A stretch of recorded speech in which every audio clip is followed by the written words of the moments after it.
Apenas Roraima escapa do apagão de 6 horas que afetou o país nesta terça-feira. Petrobras aumenta preço da gasolina e óleo diesel que entrega às distribuidoras. Presidente da Câmara dos Deputados, Arthur Lira, adia mais uma vez a votação das novas regras fiscais. Presidente Lula acompanha a posse do direitista Santiago Penha como novo presidente do Paraguai. Vitória nas primárias da Argentina do ultradireitista Javier Milei provoca estouro nos preços ao consumidor. Avaí tem quase 100 mortos e 1.000 desaparecidos em consequência de incêndios. Neymar é apresentado oficialmente como reforço do Al Hilal para receber 1 bilhão e 700 milhões de reais por 2 temporadas. E se alguém fizer alguma compra, basta pedir que a cadelinha Rubi entrega. Agora no Jornal das 22.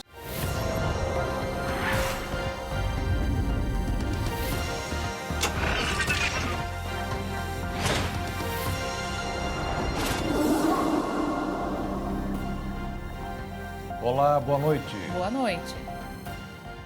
O Brasil sofreu hoje um apagão que demorou 6 horas. Apenas Roraima continuou com o fornecimento de energia sem problemas. Vamos direto a Brasília ao vivo com a repórter Jaqueline Fonseca para mais informações sobre os transtornos causados pela falta de energia. Boa noite, Jaqueline. Boa noite, Jaqueto. Boa noite, Beatriz, e a todos que acompanham o Jornal das 22. Logo cedo, por volta de 8h30 da manhã, cerca de 30 milhões de brasileiros foram afetados com este apagão que ocorreu em todas as regiões do país. Os estados do Norte e Nordeste foram os mais afetados, mas as demais unidades da federação também apresentaram falhas na energia. Apenas Roraima, que está fora do Sistema Interligado Nacional, não foi atingido. Esse apagão provocou prejuízos e impactos em praticamente todo o país.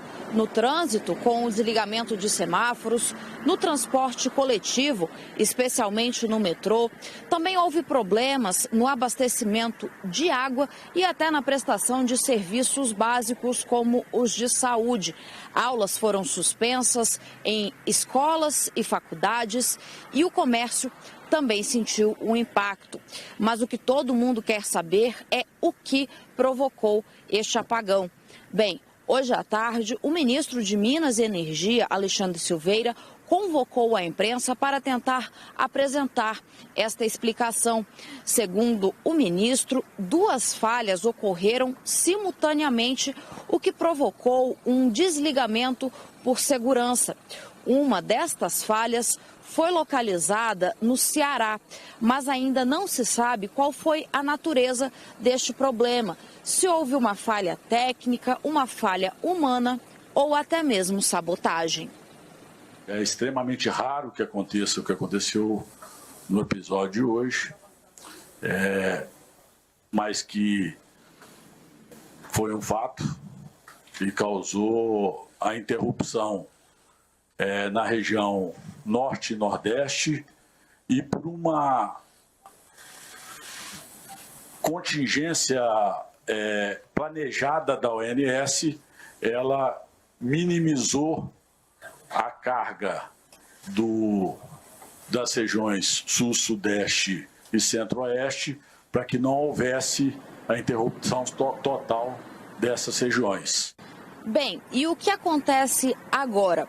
O ONS, Operador Nacional do Sistema, já está trabalhando para emitir um relatório que aponte as causas deste apagão. Uma das falhas, como eu disse, já foi localizada no Ceará, mas a segunda falha ainda não foi identificada. Dentro de 48 horas, o ONS emite este relatório apontando as causas e eventuais correções possíveis. Mas para além do relatório do ONS, que é uma prática comum quando ocorre esse tipo de acontecimento no sistema de energia, O ministro de Minas e Energia, Alexandre Silveira, disse que vai pedir ao Ministério da Justiça que a Polícia Federal investigue este caso. Silveira lembrou das ocorrências logo após as eleições, quando torres de transmissões foram cerradas. Além disso, o ministro criticou a privatização da Eletrobras e a forma como o diretor da empresa saiu do cargo ontem. Alexandre Silveira não quis fazer uma conexão entre estes eventos e o apagão de hoje, mas também não descartou nenhuma possibilidade. A única e exclusiva motivação é a sensibilidade do setor elétrico nacional. É a nossa clareza de que com esse setor nós não podemos transigir na segurança. Ou seja, não há, por parte nossa, nenhum apontamento leviano de responsabilidade. Se afirmar que a Eletrobras foi privatizada em 2022, nada mais é do que fazer uma constatação da realidade. Ela foi privatizada em 2022 e eu sempre fiz a minha manifestação de que isso não foi bom, em especial no modelo que se ocorreu. Nós seguimos acompanhando toda essa investigação e assim que o relatório do ONS ou que a Polícia Federal tiver alguma informação sobre o que provocou este apagão em todo o Brasil nesta terça-feira, você será informado no Jornal das 22. Beatriz, é com você. Obrigada, Jaqueline, pelas informações e uma ótima noite para você. A defesa da ex-primeira-dama Michele Bolsonaro pediu ao Supremo Tribunal Federal o acesso à investigação da Polícia Federal sobre um suposto esquema de desvio de joias. O inquérito analisa se a ex-primeira-dama desviou para o patrimônio privado do ex-presidente Jair Bolsonaro presentes como joias e relógios recebidos por ele em viagens oficiais. O advogado Daniel Bialski, que representa Michele, solicitou vista integral ao ministro Alexandre de Moraes, ou seja, todos os documentos e informações analisados pela PF. O ministro afirmou acreditar em uma organização criminosa em volta do ex-presidente. Michele garantiu que não fez nada. O direitista Santiago Penha tomou posse hoje da presidência do Paraguai e prometeu trabalhar pela prosperidade do país ao assumir o cargo em uma cerimônia na qual esteve acompanhado do presidente Lula, além de outros líderes da América Latina, do rei Felipe VI da Espanha e do vice-presidente de Taiwan. Economista de formação com estudos nos Estados Unidos, Penha garantiu que em seu mandato pretende transformar o Paraguai em um centro de integração latino-americano. Santiago Penha foi eleito em 30 de abril, garantindo mais 5 anos de hegemonia ao Partido Colorado, que governa o país há quase 70 anos, desde a ditadura de Alfredo Stroessner, que foi de 1954 a 1989. A exceção foi a gestão do ex-bispo de esquerda Fernando Lugo, de 2008 a 2012. Alvo de impeachment há meses de concluir o mandato. Em turno único, ele superou o liberal Efraim Alegre com a vitória mais folgada da legenda contra a oposição em 25 anos, 42,7% a 27,5%. Mesmo formando uma coalizão da centro-esquerda à centro-direita, Alegre não conseguiu superar a máquina política rival. A maioria dos funcionários públicos, por exemplo, são filiados ao Colorado. O novo presidente instituiu na ideia de inserir o Paraguai nos mercados globais e na América Latina, reforçando sua localização estratégica e focou boa parte do discurso de 30 minutos na política externa. O governo do estado de São Paulo declarou estado de emergência zoossanitária por 180 dias em razão da gripe aviária. A medida foi publicada no Diário Oficial desta terça-feira e já tinha sido tomada pelo Ministério da Agricultura e também por governadores de outros estados. De acordo com a Secretaria Estadual de Agricultura e Abastecimento de São Paulo, a decisão foi tomada após um pedido do Ministério da Agricultura, Pecuária e Abastecimento. É declarado o estado de emergência sempre que há uma doença se propagando rapidamente entre os animais. A medida é considerada uma forma do governo se antecipar a um surto e agilizar processos para combater a doença, já que a partir do momento em que o Estado declara estado de emergência, ele passa a ter acesso a algumas facilidades previstas no decreto do Ministério da Agricultura, como o acesso a um fundo de R$200 milhões para trabalhar no controle e prevenção. Segundo o governo de São Paulo, a medida não representa um alerta relacionado à saúde humana. Até o momento, o estado de São Paulo tem 13 casos confirmados em 8 municípios, todos eles em aves silvestres. A maior preocupação é que a gripe aviária chegue nas granjas e na criação de aves para alimentação própria e se espalhe rapidamente entre os animais. Caso isso aconteça, os animais precisarão ser sacrificados, o que diminuiria a oferta de carne de frango e ovos. A boa notícia é que, por enquanto, não existe nenhum caso suspeito em andamento e nem casos em aves de granjas que produzem ovos e frango para alimentação humana. A Organização Mundial da Saúde disse que o risco de contaminação entre humanos é baixo. Porém, reforçou que as ações de prevenção são importantes, pois o vírus circula livremente. Essa condição deixa o vírus aberto a mutações e pode aumentar o seu contágio. Começou uma nova etapa no Rio de Janeiro na busca de medidas de prevenção para cuidar melhor da saúde dos jovens e adolescentes. A Prefeitura do Rio lançou hoje na rede municipal Anne Frank, em Laranjeiras, o programa Vacina na Escola. A imunização nas redes de ensino tem o objetivo de ampliar a cobertura vacinal da população carioca e oferecer imunizantes de rotina, como Covid, varicela, febre amarela, hepatite A, entre outros. Segundo a Secretaria Municipal de Saúde, nesta primeira etapa serão atendidos mais de 600 mil alunos da educação infantil e do ensino fundamental. São mais de 1.500 unidades municipais, incluindo espaços de desenvolvimento infantil, além de 309 creches conveniadas e 61 escolas particulares. Segundo a Prefeitura, escolas particulares interessadas em levar a vacina aos seus alunos podem procurar a Divisão de Vigilância em Saúde da região. Os pais poderão também acompanhar a vacinação e, caso não consigam comparecer, devem mandar pelo aluno o termo de autorização assinado. Lembrando que na última quinta-feira também iniciou a campanha de vacinação contra a Covid-19 em escolas públicas da rede municipal. O lançamento aconteceu na quadra da Escola Municipal Rodrigo Melo Franco Andrade, no Andaraí, na Zona Norte. A previsão é de que em 40 dias todas as escolas recebam as equipes de saúde e se tornem postos de imunização. A expectativa da Secretaria Municipal de Saúde é vacinar 200 mil crianças nos próximos 15 dias. E a seguir, Petrobras aumenta preço da gasolina e óleo diesel que entrega às distribuidoras. E ainda, na Argentina, preços disparam com a vitória do ultradireitista Javier Milei nas primárias para as eleições presidenciais.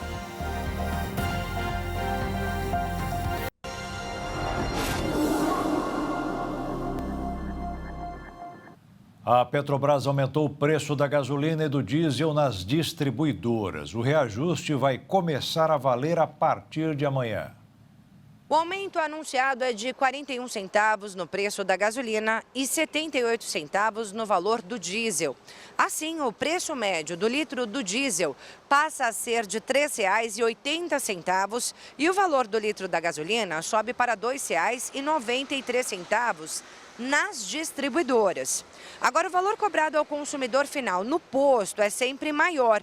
já que é afetado também por outros fatores, como impostos, mistura de biocombustíveis e margens de lucro da distribuição e também da revenda, conforme ressaltou a Petrobras por meio de nota. Mas apesar desses novos aumentos, a companhia diz que a variação acumulada nos preços dos combustíveis até aqui em 2023 apresenta redução de 15 centavos por litro da gasolina e 69 centavos por litro do diesel.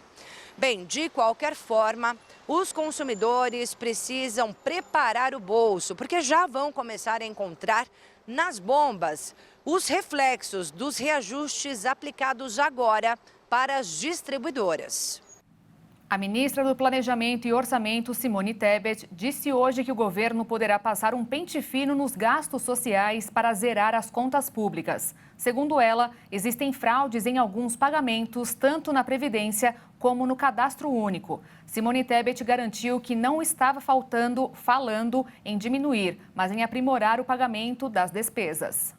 No mercado financeiro, a terça-feira foi marcada pela aversão ao risco no exterior, com os investidores temerosos sobre um período de recessão econômica nas maiores economias do mundo. Nos Estados Unidos, a expectativa é pela divulgação da ata do Banco Central do país, prevista para amanhã, com novas sinalizações sobre qual será o rumo dos juros. Já na China, os novos dados econômicos divulgados hoje, abaixo das projeções de mercado, alimentaram a percepção de desaceleração mais forte da economia. O dólar subiu 0,43%, fechando em R$ 4,98. E a Bolsa de Valores caiu 0,55% aos 116.171 pontos.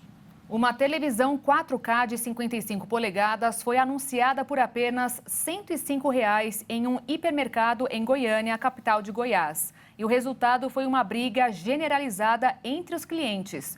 O momento viralizou na internet. Tudo aconteceu na manhã deste último sábado. O locutor avisou que os produtos em queima de estoque estavam saindo por apenas R$ 105. E para colocar lenha na fogueira, ele grita para puxar e pegar a televisão. Os clientes obedecem, mas acabam tendo uma surpresa na hora do pagamento. A televisão custava 20 vezes o valor, cerca de R$ 2.000, que deveriam ser pagos com o cartão da loja. O PROCON do estado foi até a unidade para apurar a situação. O hipermercado afirmou que o vídeo foi editado e não mostrou o momento em que o locutor avisa que os R$ 105 eram referentes às parcelas. Se o mercado não conseguir provar que o funcionário anunciou as verdadeiras condições da promoção, o PROCON vai continuar com a investigação. Os preços em lojas e supermercados da Argentina dispararam nesta terça-feira. O país está passando por momentos de tensão depois da vitória no ultradireitista Javier Milei nas primárias para as eleições presidenciais realizadas no último domingo. Os argentinos nem precisaram ligar a televisão, o rádio ou pesquisar na internet para estar ciente da piora econômica do país nas últimas 24 horas. Ao chegar até a padaria para tomar um café antes do trabalho, a média luna, famoso salgado argentino, já estava mais cara. E o cafezinho, haja açúcar para tirar o gosto e o sabor amargo e forte da situação que vive o nosso país vizinho, que acumula uma inflação de 115% nos últimos 12 meses. As altas de preços se tornaram rotina, mas o que aconteceu esta semana foi atípico até mesmo para a Argentina. Algumas lojas preferiram suspender as vendas de produtos como autopeças e papéis higiênicos, até que os preços mostrem sinais de estabilidade nos próximos dias. Outros comerciantes não conseguiram nem mesmo obter novas estimativas de remessas ou vender dólares no mercado paralelo. Os argentinos chegaram em uma situação em que não sabem nem dizer quanto custam as coisas em pesos, pois de uma esquina a outra, itens básicos como toalhas de papel, fraldas, leite e ovos podem custar o dobro, dependendo da loja, do dia e do local. O país, considerado uma das maiores exportadoras de carne bovina do mundo, também suspendeu as exportações por 2 semanas. Os embarques de toda a carne bovina foram suspensos, enquanto os frigoríficos e o governo chegam a um acordo sobre novos níveis de preços. A medida valerá pelos próximos 15 dias. Nesse período, o governo espera que a moeda do país volte a ser valorizada. Os preços de eletrônicos e eletrodomésticos também dispararam. A MacStation, revendedora oficial de produtos importados da Apple na Argentina, aumentou os valores de seus computadores em quase 25%, enquanto os sites locais de comércio de eletrodomésticos mostraram preços de geladeiras, máquinas de lavar e TVs com altas acima de 20%. De acordo com especialistas no mercado financeiro, o motivo da crise econômica chegar a esse ponto foi a vitória de Javier Milei, candidato da extrema-direita nas eleições primárias realizadas no último domingo. Suas declarações polêmicas e radicais, como, por exemplo, acabar com o peso argentino e instaurar o dólar como moeda do país, criou um cenário de instabilidade e incerteza sobre o futuro. A taxa de desemprego no Brasil ficou em 8% no segundo trimestre do ano, o percentual mais baixo desde 2015. Segundo os números divulgados hoje pelo IBGE, o nível de ocupação caiu em apenas 7 estados e no Distrito Federal. Nas outras 19 unidades da federação, o percentual aumentou. O balanço da PNAD contínua leva em conta os empregos com carteira assinada, os terceirizados e até os bicos. Quando retornar ao Brasil, o presidente terá uma questão política para resolver.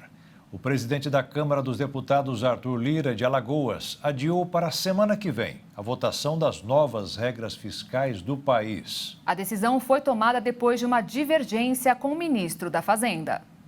Fernando Haddad disse que a Câmara dos Deputados está com poder muito grande e não pode humilhar o Senado e o Executivo. O ministro garante que não fez uma crítica à atuação de Arthur Lira, mas, pelo jeito, não convenceu. Nós ficamos surpresos.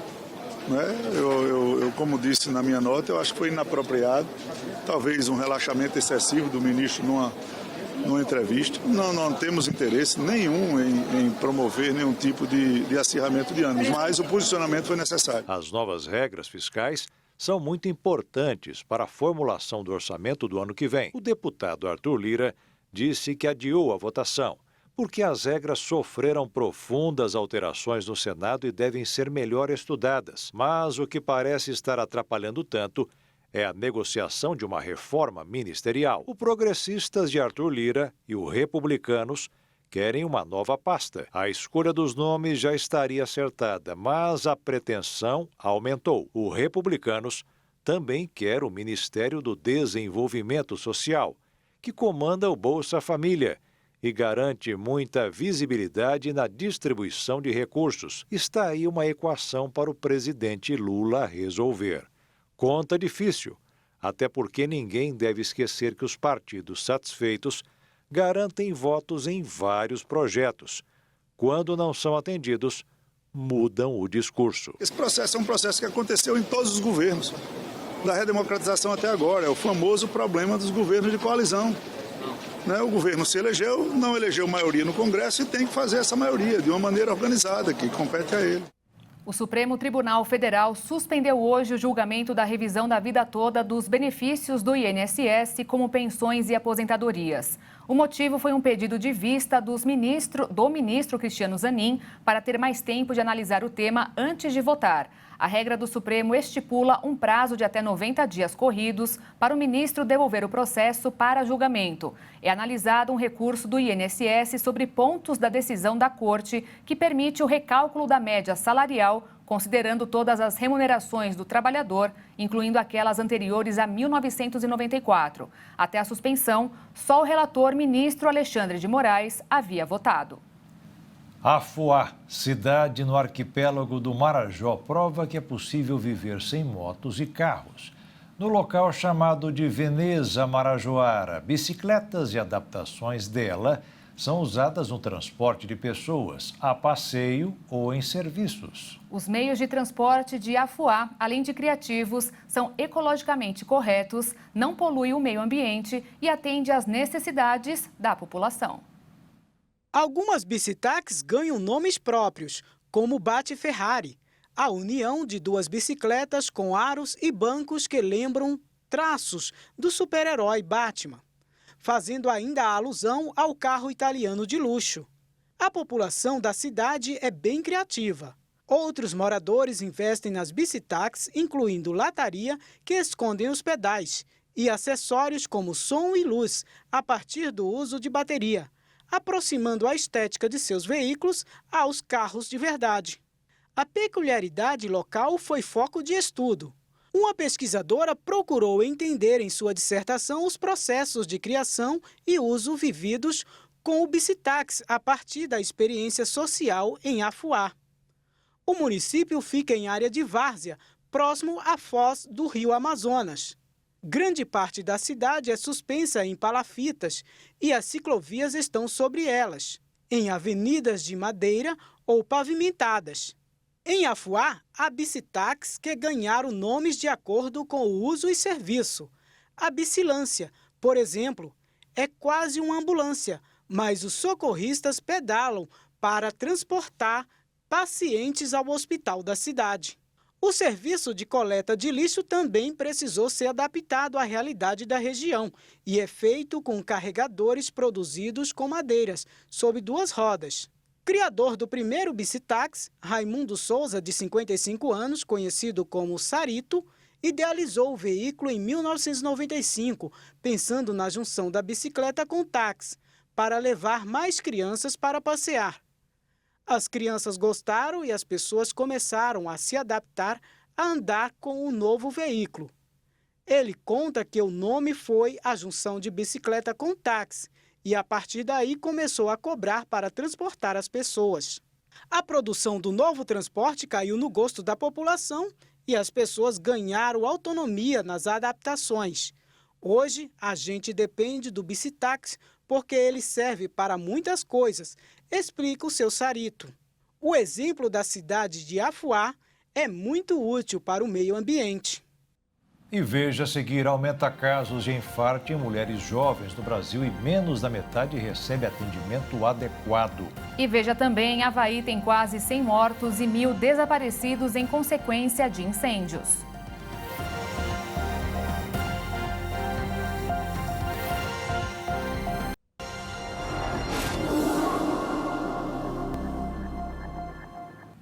Um novo estudo realizado pelo Imperial College London mostrou que ser uma pessoa com hábitos matutinos pode, de certa maneira, estar relacionado ao desenvolvimento do Alzheimer. A pesquisa observou mais de 500 mil de indivíduos e analisou suas informações genéticas e seus padrões de sono. Aqueles com o dobro de risco genético de Alzheimer tinham 1% mais probabilidade de ser uma pessoa que costuma ir para a cama cedo, que acorda cedo e que pareciam dormir menos. Mas é necessário deixar claro que esses resultados não significam que o hábito resulte em demência ou que todas as pessoas matutinas vão ter Alzheimer no futuro, mas que pode ser um indicativo precoce da doença. Os pesquisadores disseram ter descoberto que aqueles que estão geneticamente em risco de contrair Alzheimer têm maior probabilidade de ser pessoas matutinas, mas que não foi encontrado nenhum efeito dos traços do sono sobre o risco da doença, que se manifesta pela deterioração cognitiva e da memória, comprometendo habilidades de pensamento e a capacidade de realizar as tarefas simples do dia a dia. O primeiro sintoma e o mais característico é a perda de memória recente. Com a progressão da doença, vão aparecendo sintomas mais graves, como a perda de memória remota, ou seja, dos fatos mais antigos, assim como irritabilidade, falhas na linguagem, prejuízo na capacidade de se orientar no espaço e no tempo. Embora não haja cura, o paciente precisa ser acompanhado. No Brasil, os Centros de Referência do Sistema Único de Saúde oferecem tratamento multidisciplinar integral e gratuito para pacientes, além de medicamentos que ajudam a retardar a evolução dos sintomas. Segundo o Ministério da Saúde, é estimado que 1.200.000 brasileiros têm Alzheimer e 100 mil novos casos são diagnosticados a cada ano. A previsão da meteorologia é de uma nova mudança no tempo a partir de amanhã em todo o Brasil. Uma massa de ar quente deverá afastar o frio e aumentar a temperatura para até 34 graus nos estados do sul do país e 37 no Triângulo Mineiro e no Mato Grosso do Sul. Como reflexo da umidade do ar mais baixa, será necessário maiores cuidados com a saúde, como beber bastante água, escolher os melhores horários para lazer ou atividades físicas e não esquecer o protetor solar. Agora você vai ver a façanha de um cachorro da raça Golden Retriever chamado Zeppoli, que mora na Nova Jersey, Estados Unidos. Com o calor que tem feito por lá, eis que ele teve uma ideia genial para se refrescar. O espertinho simplesmente pulou a cerca, literalmente, e foi até a piscina da casa do vizinho. Só que tem 2 detalhes nessa história. O primeiro é que Zeppoli e a dona estavam visitando a casa do pai dela. O segundo é que o cachorro é tão atrevido que foi entrando na piscina mesmo, sabendo que estava sendo seguido, e nem se importou quando a dona tentava tirar ele de lá. Pelo contrário, quanto mais ela tentava, mais graça ele fazia. O vídeo tem mais de 25 milhões de visualizações mundo afora e gerou muitos comentários. No Brasil, claro, a criatividade sempre vai além e renderam os mais engraçados. Márcia, me deixa, já conversei com o vizinho. Ele disse que a piscina está liberada para mim. O vizinho que lute para me tirar da piscina. Toda essa façanha foi registrada pelas câmeras de segurança das casas e também pela própria dona do Zeppoli, Erin Farley. Em uma publicação, ela escreveu que, felizmente, os vizinhos o amam e não se importaram com a invasão. Muito engraçadinho esse cachorro, mas vamos agora para uma notícia muito séria na América do Norte. O número de mortes provocadas pelo incêndio florestal que devastou a ilha de Maui, no Havaí, subiu para 99 pessoas. As autoridades afirmaram que apenas 25% da área afetada pelo desastre foi investigada até agora. E o número de vítimas pode dobrar nos próximos dias. Um banco de dados norte-americano que leva em consideração avisos de pessoas desaparecidas mostrou que mais de 1.100 indivíduos ainda não foram encontrados. A Cruz Vermelha dos Estados Unidos afirmou que foram recebidas mais de 2.000 ligações sobre desaparecidos e afirmou que resolveu 800 delas. O incêndio é considerado o mais mortal do país nos últimos 100 anos e causou danos estimados em quase 27 bilhões de reais. As causas do fogo ainda são desconhecidas, mas o tempo seco e os ventos fortes na região foram os grandes aliados para a propagação das chamas. A Rússia disparou hoje uma série de mísseis de longa distância contra o oeste da Ucrânia. Pelo menos 3 pessoas morreram no maior ataque na região de Lviv desde o início da invasão russa. A Ucrânia afirmou ter destruído 16 de pelo menos 20 mísseis russos lançados durante a noite. Foi o maior ataque aéreo na região oeste de Lviv desde o início da guerra. Mais de 100 construções foram danificadas e algumas ficaram completamente destruídas. Na região noroeste de Volyn, uma fábrica sueca, a maior produtora mundial de rolamentos industrial, foi atingida. 3 funcionários morreram. As regiões de Volyn e Lviv fazem fronteira com a Polônia, país integrante da OTAN. Após 1 ano e meio de guerra, a Rússia nega ser responsável pelas vítimas civis e insiste que seus bombardeios apontam apenas para alvos legítimos. A coordenadora das Nações Unidas na Ucrânia lamentou ataques como este, que atingiram infraestruturas civis a centenas de quilômetros da linha de frente da guerra. Enquanto isso, numa conferência de segurança em Moscou, o ministro da Defesa da Rússia afirmou que o conflito desmascarou os mitos de superioridade militar do Ocidente. Sergei Shoigu prometeu compartilhar detalhes da fragilidade dos blindados e mísseis enviados à Ucrânia.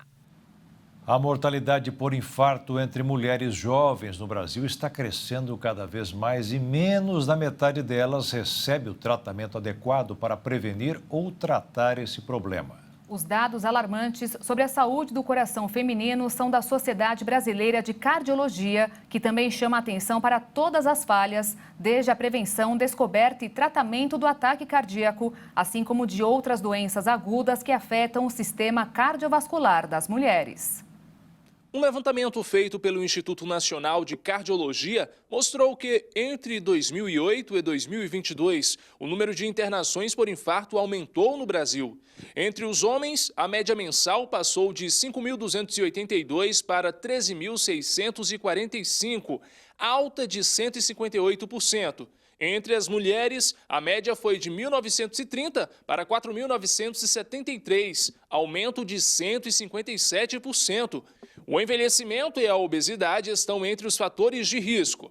Dados do Sistema Único de Saúde SUS mostram que somente nos últimos 6 anos o aumento foi de 25% no total de internações, passando de 81.505 casos em 2016 para mais de 100 mil em 2022. Tem acontecido, né, principalmente depois desses 2, 3 anos da pandemia, a gente tem observado tanto o infarto ou problema cardiológico mesmo em pacientes jovens e os que já têm, né, os adultos, que são a classe de maior risco, principalmente os que são hipertensos, são diabéticos, são sedentários, né, que têm alguma alteração, vamos dizer, do perfil bioquímico das gorduras, né, no sangue. Então, são os fatores que são causais, né, dessas doenças coronarianas ou cardíacas. De acordo com o especialista, a incidência entre o público mais jovem vem aumentando. A adoção de um estilo de vida menos saudável faz crescer as chances. Aumentou muito o sedentarismo, a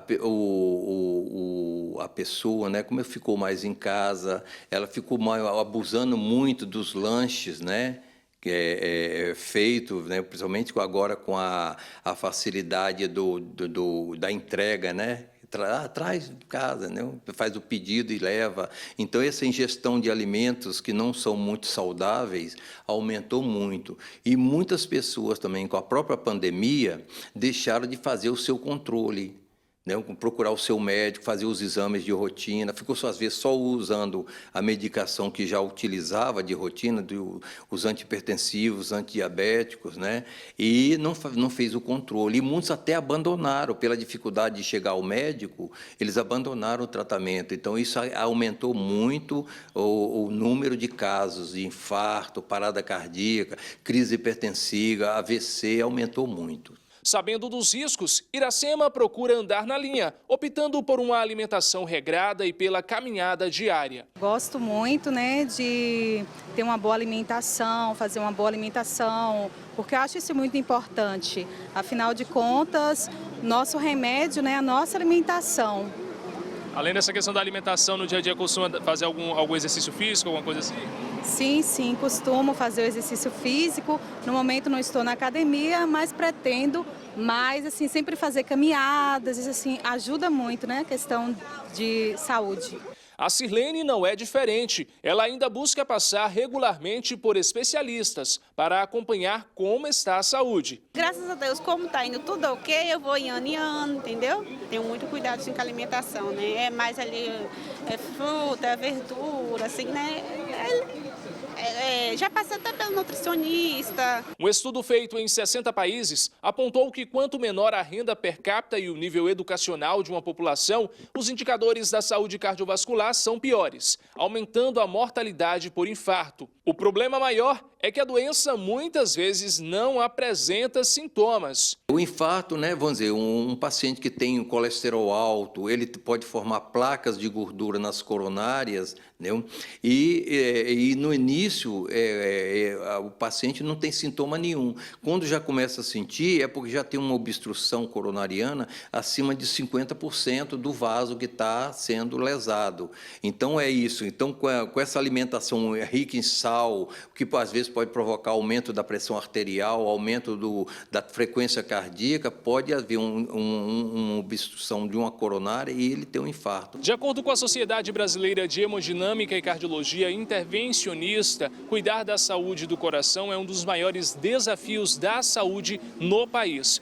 O ponto positivo é que é possível reduzir 85% dos riscos que levam aos problemas cardiovasculares, evitando-os. Basta adotar hábitos mais saudáveis. A vitalidade do seu Gildásio, aos 60 anos, mostra o quão ele dá valor a uma vida mais saudável. Trabalho muito debaixo do sol quente, na chuva, na poeira, no carvão, faço tudo na roça. Comer besteiras só no final de semana. Dá uma voltinha na lanchonete, né? Aí não tem jeito, tem que comer uma massa, um hambúrguer, um cheeseburger. Isso é uma vez por semana, né? E você vai ver daqui a pouco, Neymar é apresentado oficialmente como reforço do Al Hilal por 1 bilhão e 700 milhões de reais. E se alguém fizer alguma compra, basta pedir que a cadelinha Rubi entrega.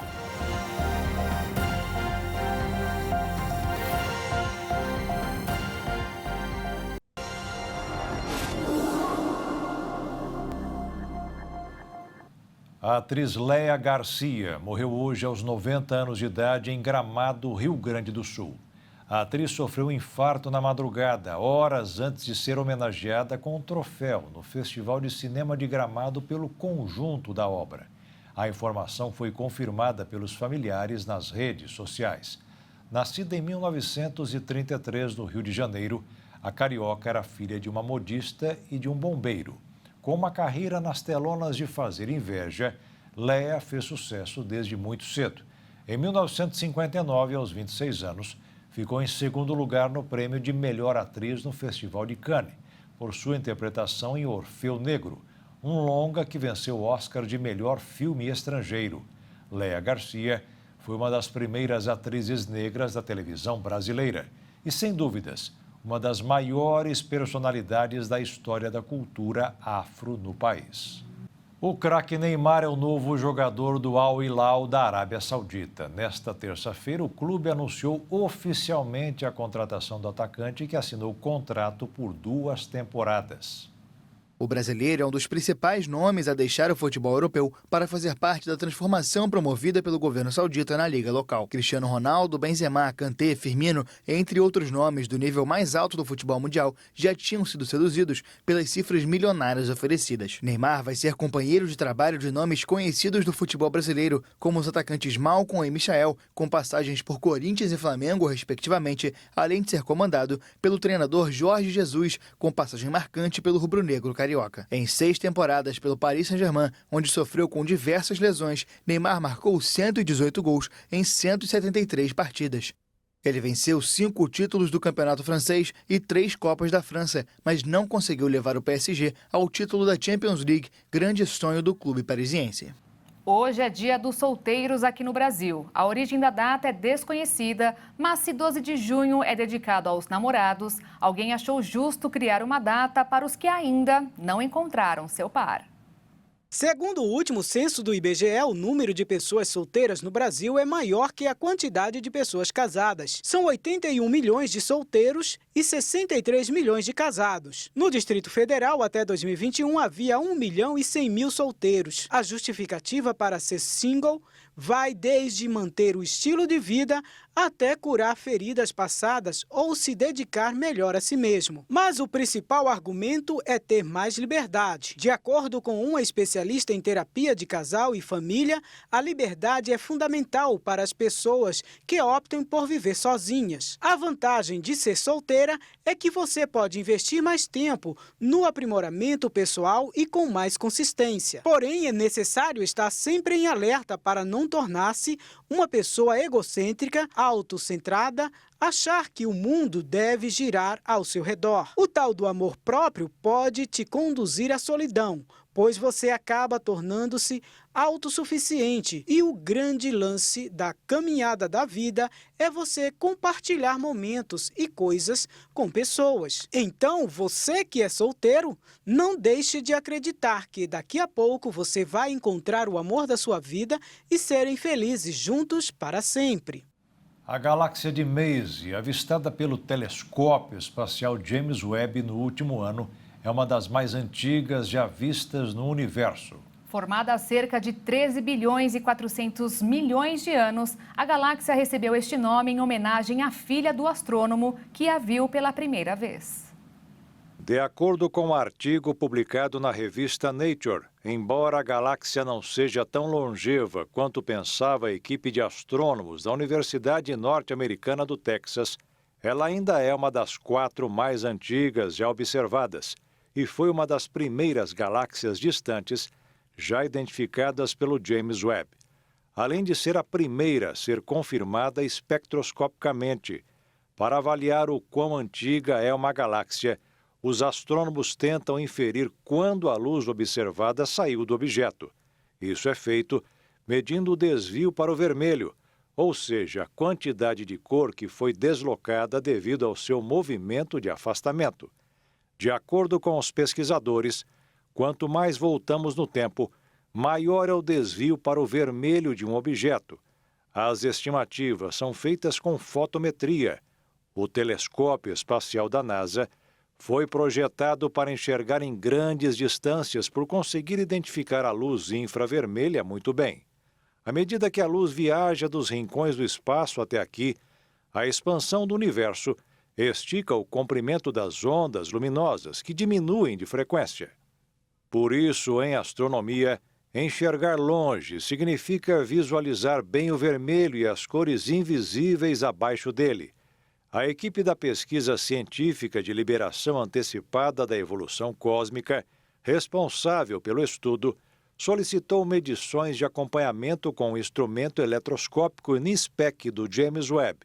Ele é capaz de dividir a luz de um objeto em muitas frequências, para identificar com mais precisão sua composição química, emissão de calor, brilho e movimento relativo. Agora você vai conhecer a história da Ruby, uma vira-lata que ficou famosa na internet por fazer entregas de moto com seu tutor. Faz um pedido, efetua o pagamento, aguarda o tempo indicado e recebe uma surpresa. Olha ela aí!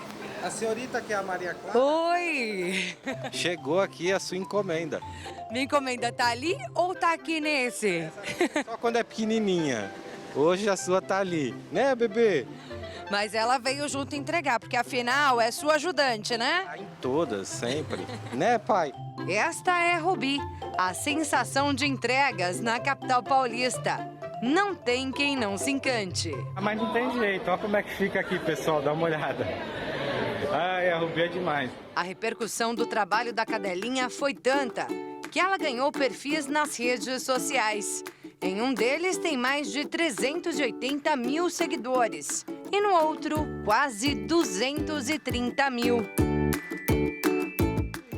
Bem, já que a Ruby veio até a Hit TV hoje, para fazer essa primeira entrega do dia, a gente vai aproveitar para conhecer um pouquinho dessa história inusitada. Certo, Miguel? Topa? Bora, vamos lá falar da nossa história. Aqui a cachorrinha atraiu os olhares de todos e recebeu muito carinho. Depois de muito mimo, enfim uma parada para a gente entender como foi esse encontro entre Ruby e Miguel. Então, a Rubizinha é um cachorrinho resgatado das ruas, né? Que foi encontrada na periferia de São Paulo, lá no Capão Redondo. E ela era um cachorrinho, assim, iguais a muitos que estão na rua.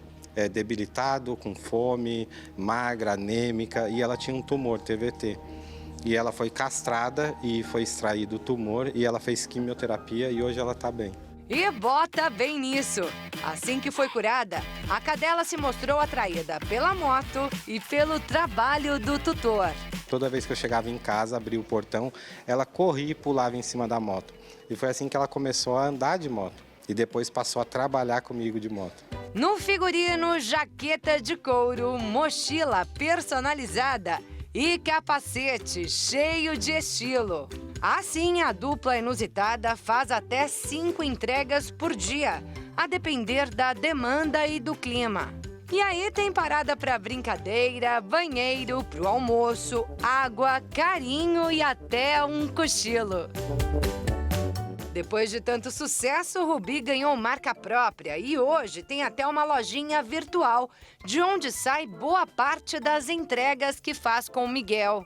A entrega da loja da Rubizinha. E aí, pai, vamos finalizar essa entrega? Obrigado por adquirir um produto da lojinha, viu? É isso aí, gente. Vamos comprar para ajudar ele. Obrigado demais. Bem, agora a gente veio aqui do lado de fora da emissora, nessa praça que fica do ladinho da Rede TV, para falar de um outro projeto encabeçado pela Rubi. É o Saquinho Mata Fome, que mostra que ela não esqueceu suas origens. A Rubi, junto com o Miguel, entrega saquinhos de ração para moradores de rua com pet. Um projeto que começou lá na pandemia, né, Miguel? Esse projeto começou na pandemia pela necessidade de os cachorrinhos que estavam à deriva, vagando pelas ruas. E hoje a gente já doou mais de 6 toneladas de ração. E dá para entregar mais, né? Vamos tentar encontrar alguém aqui? Bora lá, vamos, é o que a gente gosta de fazer, né, pai? Bora lá. É, a cadelinha tem mesmo muito trabalho. Mas fica claro que faz tudo com prazer. Ao invés de ficar em casa aguardando o tutor chegar, é companheira de lutas e o grande amor da vida dele. A Rubi transformou minha vida e os meus dias. Mas que legal, Beatriz. Eu fiquei chateado que eu não encontrei com a Rubi hoje na Rede TV. Pois é.